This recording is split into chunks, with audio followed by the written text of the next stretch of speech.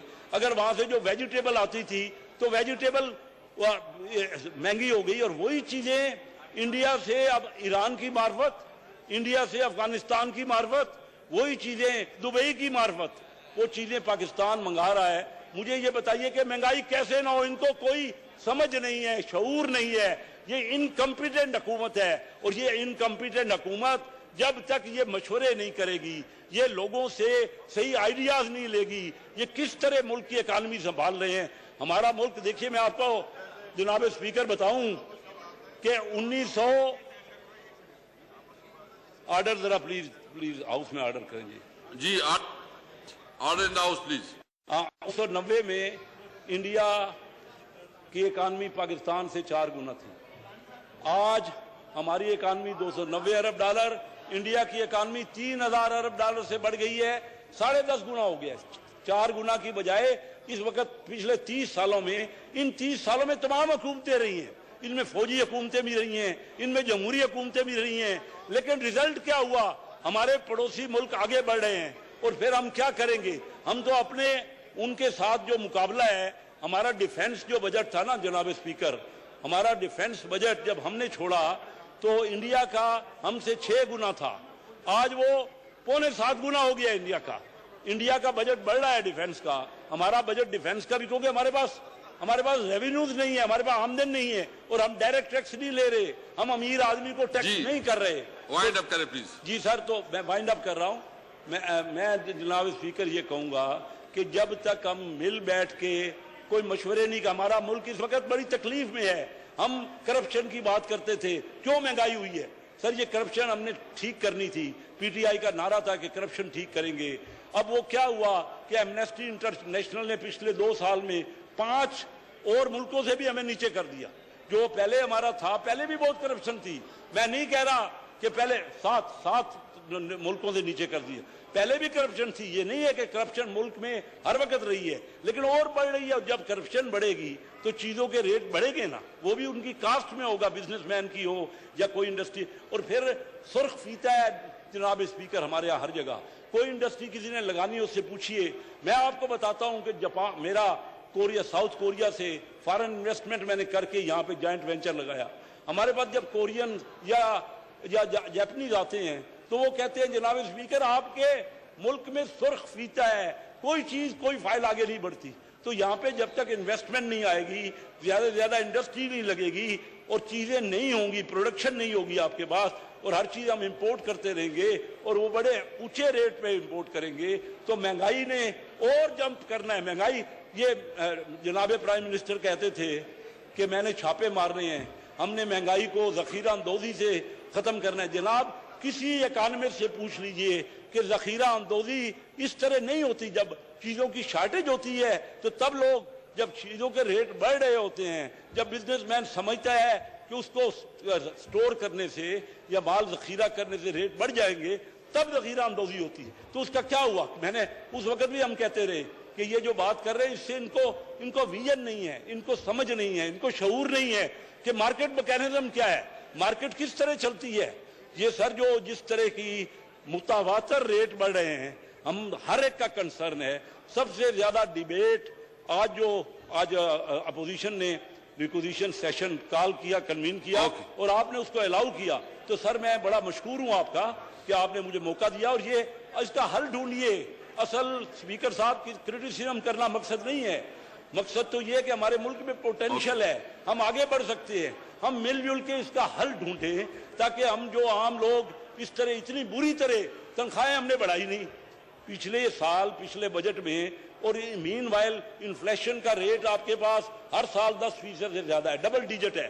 تو وہ اس کے بعد اگر تنخواہ بھی نہیں بڑھے گی تو آپ بتائیے رشوت بڑھ جائے گی، کرپشن ہو جائے گی، لوگ کیسے اپنا گزارا کریں گے؟